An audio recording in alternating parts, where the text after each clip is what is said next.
continue in our spiritual momentum. May your new year be prosperous, happy. Ang happiness nga akong buot pasabot is God's happiness. Ang iyang peace na uban na ito kanunay. We just depend on His own kind of peace.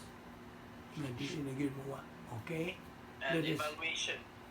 Yes, For evaluation time. Yes, Okay. kailangan.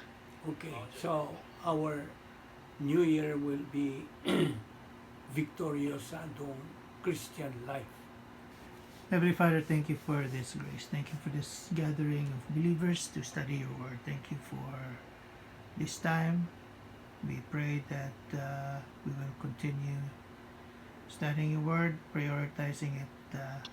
Okay, thank you. Happy New Year. Happy New Year! Happy New Year. All right.